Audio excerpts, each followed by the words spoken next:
Hi folks, this tutorial is going to be a tutorial on formula building, particularly with reference to the English Home Language grade 9. I think it is important, if you're watching this for the first time, to watch the explanation of the mark sheet first. In other words, the explanation of the comparison between the Excel mark sheets into which you're capturing your marks and the way the mark sheet appears in SASAMS. It will shed some light, or as a precursor, so to speak, as to how it compares, but of course the complete picture will be watching that tutorial and of course this tutorial. Right, so basically what I like to do is to divide the formulas into 3 sections, because quite simply at the end of the day you need to get a mark out of 30, another mark out of 30 for task 2, and a third mark out of 40 for task 3, and simply add those together, and that gives you the mark, the total mark in SASAMS itself. So I mean, essentially you could start off by just putting the bare bones in, so we're going to have something in there, right, plus something in there, plus something in there. Okay. Right, so the first 2 bits are actually pretty straightforward. We've got to take the oral mark, right, this first mark, as a mark out of 15. We basically got to turn this mark as a mark out of 15 into a mark out of 30 to get the first component of the final mark. Just to go back slightly, when I say we just add the 3 marks together, that's because, of course, it is weighted 30, 30, 40. Okay, so the weighting in SASAMS, the overall weighting for each task, always comes out to 100 for your final mark.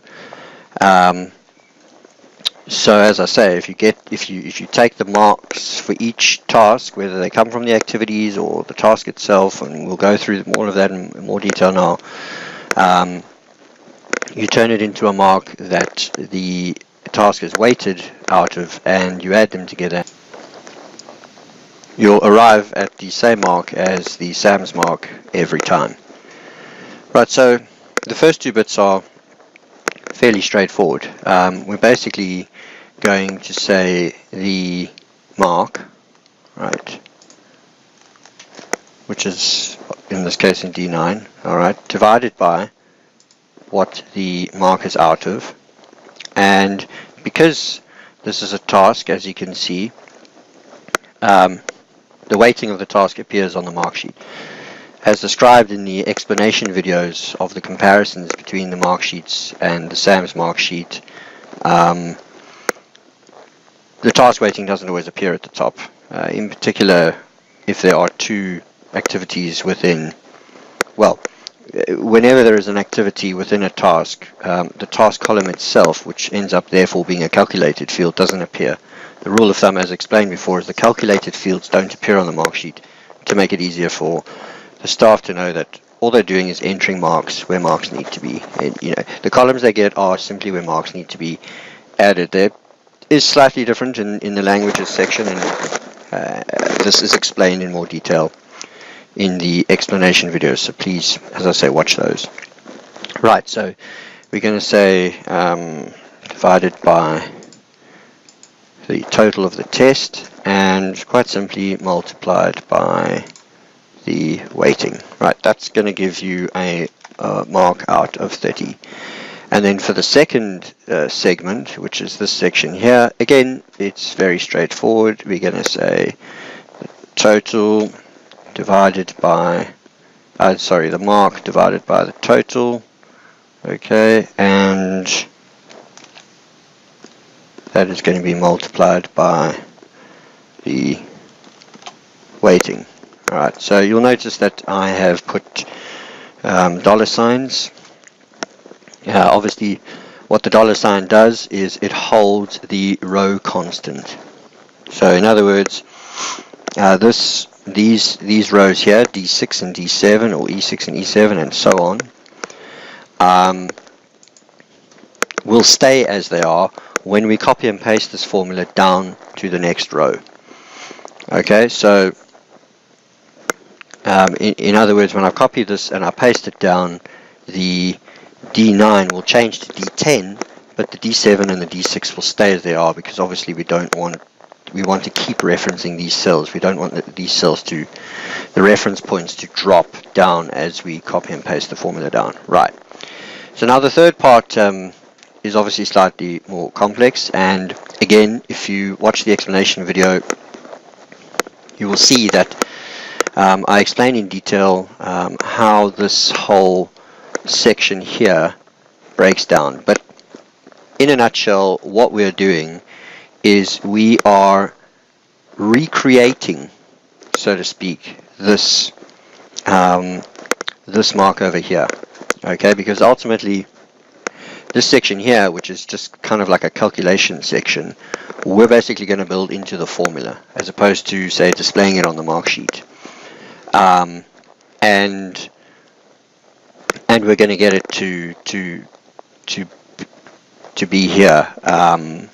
We're going to work out this first part by, as I say, recreating it. You'll see what I mean. And then putting these together with their weightings, and then putting it out of a mark out of 40, so that you can see that these three sections are added together. And we'll test these three sections as we go. So okay, so the first thing we need to do, and as per the as I say, as per the explanation video on this section, you would know that you would have had to enter the term 1 oral marks in here and put them as a mark out of 15. So as I say, what we're basically going to do is we're basically going to recreate this section. So we want to come out with this mark of 19, so that we've essentially got this first component.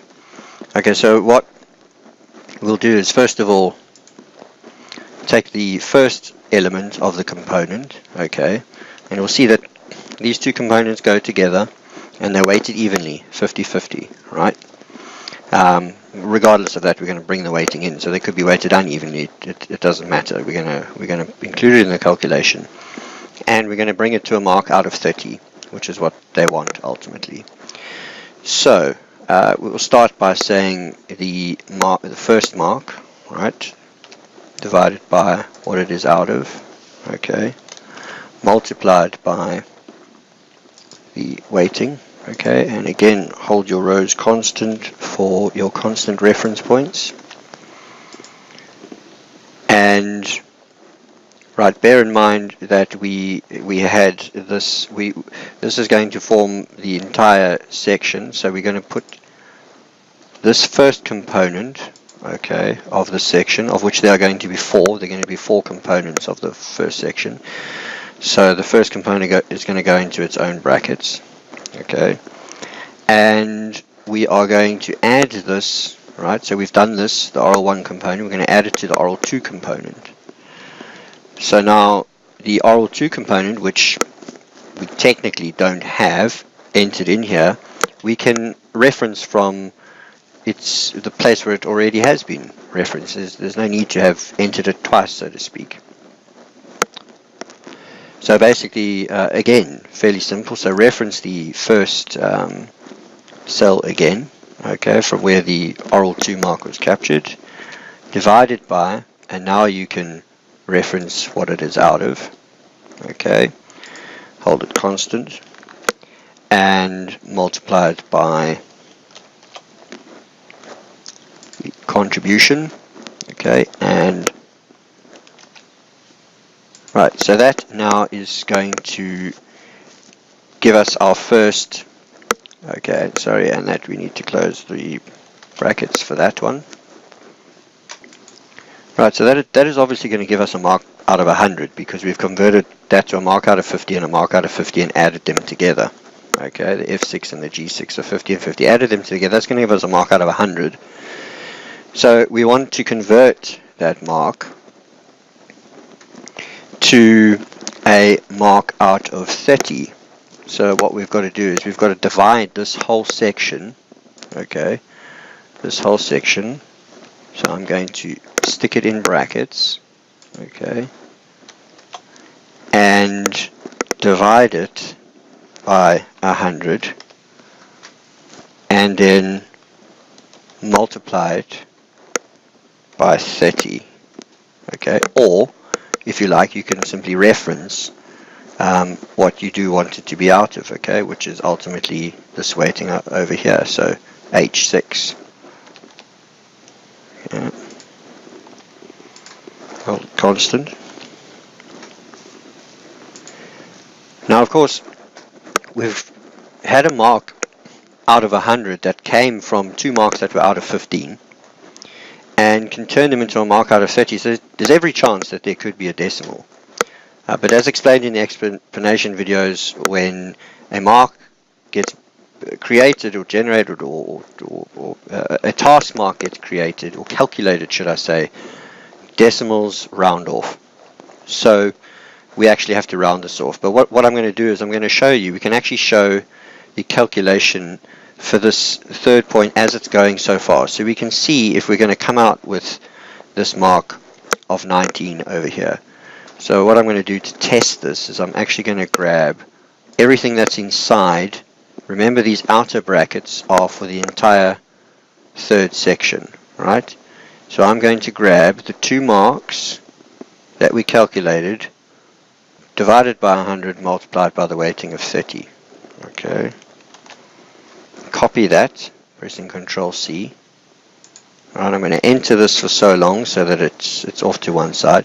Now I've just created this mark sheet as a testing station, so to speak. So I'm, for instance, you can see the class mark and the exam mark columns aren't there, and so I'm just using any column to do testing with. So you needn't worry that I'm deleting stuff that's in here. This is, and you wouldn't be able to do this on your side. What you can do is copy your mark sheet into a separate sheet and play with it to your heart's content to see how things come out.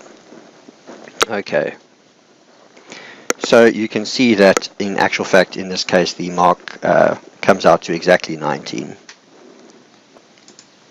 I beg your pardon, the field properties are set to, well, the cell properties are set not to have decimals. So if we knock those decimals up there, okay, it does come out to 19.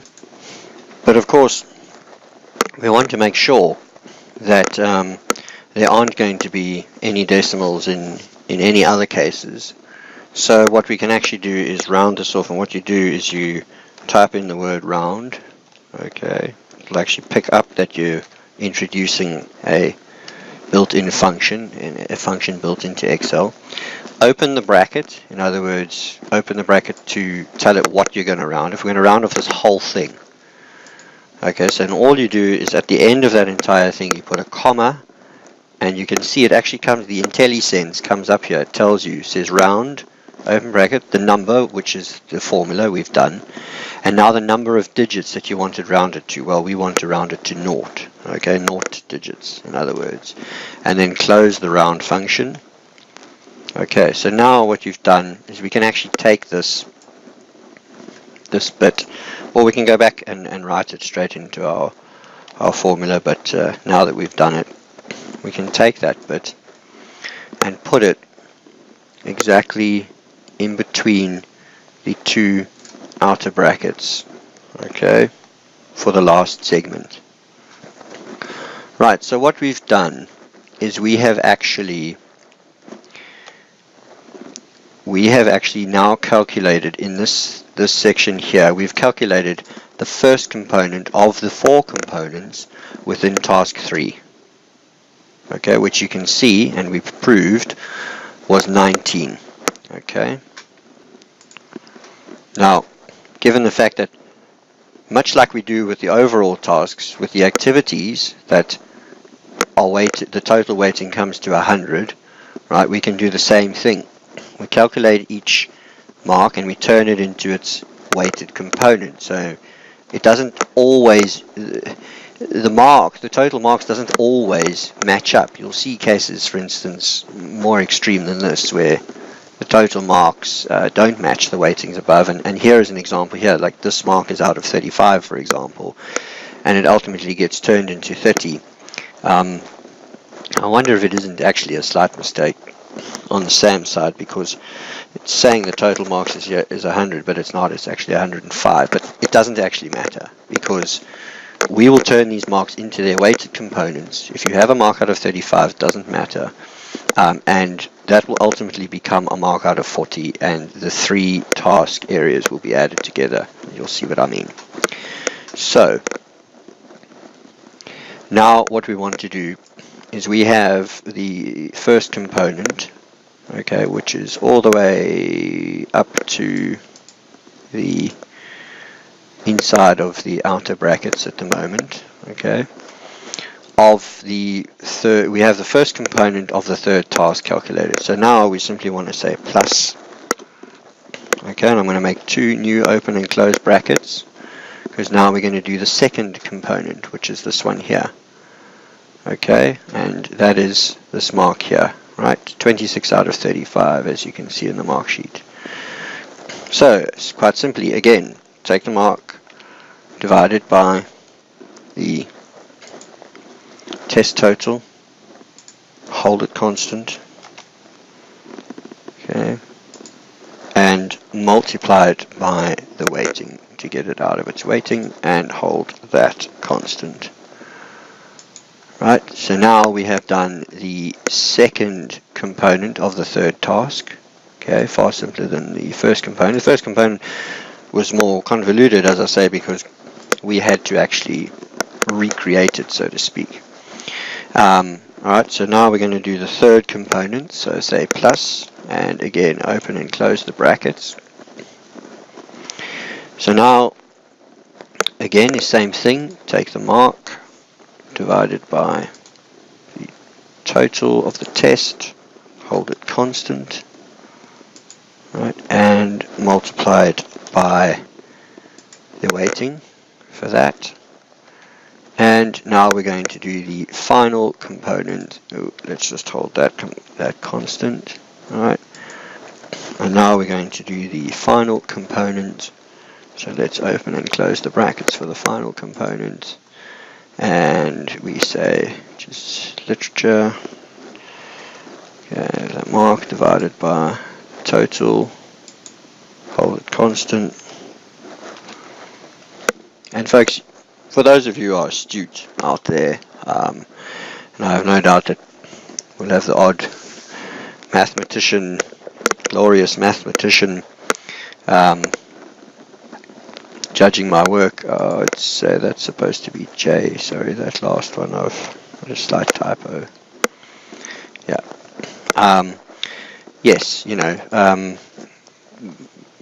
all credit to you. You know, we obviously there are many ways to skin the cat. So, you know, be my guest and to interpret the formula as you please.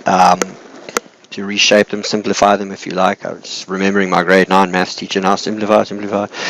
But I'm doing it this way because it provides an explanation. And actually, I've actually refined my process too. Some of my formula building before, it worked and it came out with a result, but I could actually see that there were certain elements that were slightly clunky. But the more practice I've had, the more I've been able to make it more streamlined. I like this method at, you know, making each component and simply adding them together, because it makes it simpler to understand something that is already fairly complex. Okay, and multiplied by the final weighting. Okay, let's hold that constant. Right, now this third component, okay, or should I say the third, this entire section here is the third task, and this comes out at a mark of 66. Right, so let's test this. Let's test this actually. So what we're going to do again is we're going to move away from that. Okay, don't worry that it's 107. We're not finished it yet. And I'm going to go into my, should we call it, testing station box, and I'm going to copy that component. This is now the third component. Okay.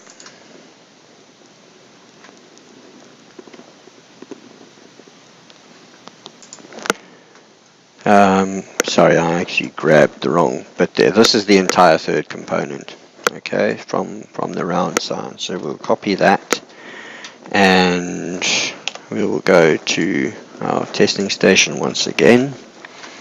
Okay, put an equal sign in.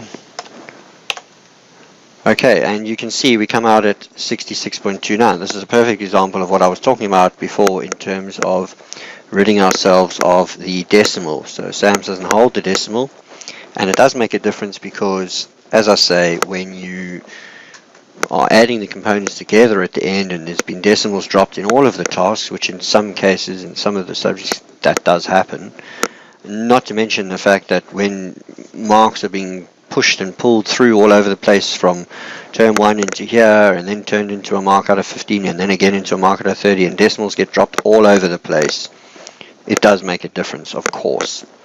But they're obviously just keeping the marks, well, I was going to say raw as possible, but quite the opposite. So the best thing is just to follow that same procedure. So what we have to do here is now round off the entire third component. Okay, so we've rounded off, or should I say third task, we round off the entire third. So we've rounded off the first component of the third task, which was this, and now we're going to round off the entire thing. Now watch what happens again with the IntelliSense. I type in round, it picks up the round. Okay, I open the bracket. Now it's telling me that this is the number. So in other words, the next thing after this entire thing, this entire calculation is the number. So at the end of that, you simply put a comma, and now it's telling me, now it wants to know the number of digits you're going to round it to, and we're going to say 0, and we're going to close that, and there's your mark of 66. So what I'm going to do is I'm going to take this entire section, right, and I'm going to copy it into my as my third section here. Okay, and we're not completely out of the woods yet. So now what we've got to do, remember that we converted the first section, the first task into a mark out of 30, and this second bit into a mark out of 30. Now what we've done is we've calculated the 4 components, and we're sitting with a mark out of 100, which is 66 out of 100, and we've got to turn this third component into a mark out of 40, so that when adding them together we've got a mark out of 30, mark out of 30, mark out of 40, which gives us a mark out of 100. So quite simply, we're sitting with a mark out of 100 in the third stanza, if you like, or section or task. Okay, so we divide it by 100 and we multiply it by 40. Okay, again, I know there's folks out there who'll be able to simplify these things and move them about, but this keeps it nicely organized and easier to understand for everyone. Right, so I press enter and you see that I arrive at a mark of 67.9, which is identical to the SASAMS mark.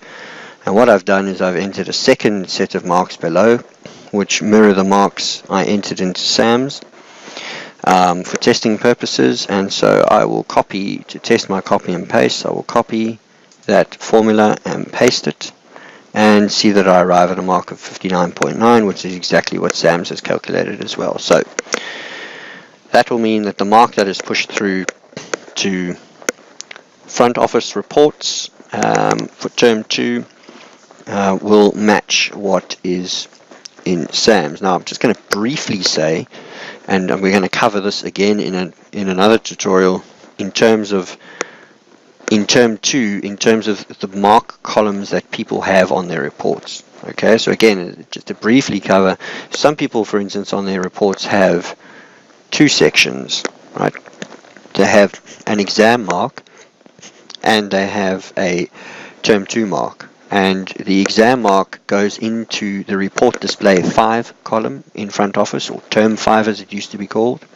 And the term 2 final mark goes into the term 2 column in front office, or the report display 2 column in front office, or as I say, the term 2 mark as it used to be called. And so what you would do is you would put a 2 above this column to make sure that that happened, and you would put a there is another column. It's not on this mark sheet, it's in the actual mark sheet. Okay, you would put a 5 above the exam mark column, and then what you do is you make your formula in the exam mark whichever, be made up of whichever these components are exams. And it's not actually important that you can do it your own way in terms of the exam mark, because it's something you're displaying that your parents are going to see, but it's not actually something that is relevant to SAMS or is going to affect SAMS. And it is, although it obviously does affect your final term 2 mark, it isn't something that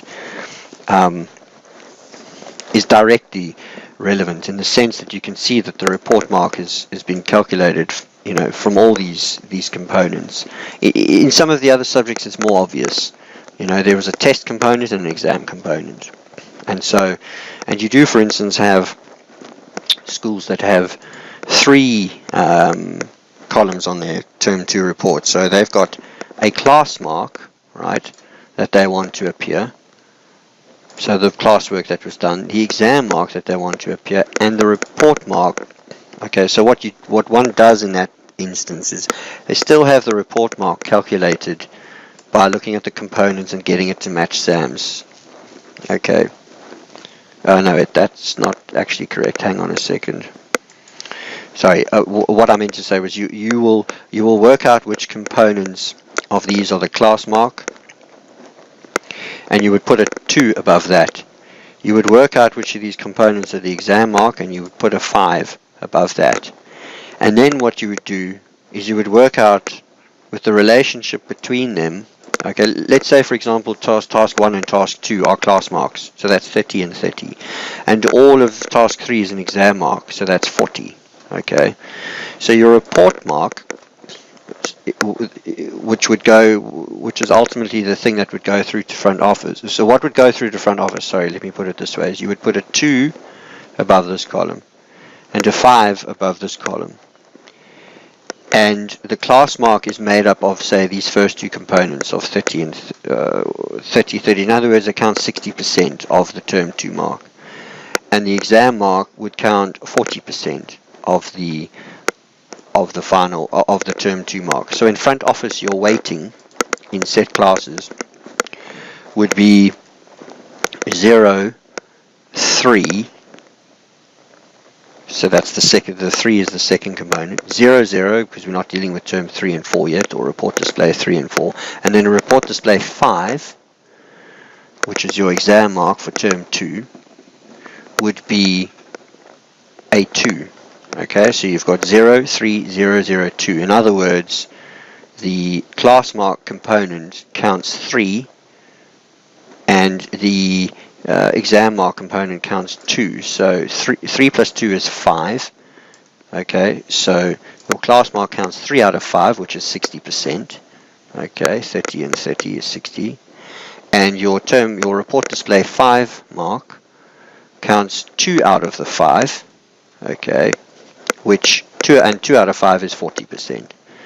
So again, I will cover that in more detail when we look actually at how we want the marks to come out on the report. But this specific tutorial covers how to calculate the report mark, and is obviously of total relevance for people who basically have one column on the report that is going to show a final term 2 mark. Folks, that concludes this tutorial. I'm going to do another tutorial to follow up this, to do the grade 8 and then the grade 7, but they will follow very similar lines, except that in those, as I've explained in the explanation videos, this P1 oral mark is calculated a bit more simply because it's only made up of the term 2 oral mark and not the term 1 oral mark.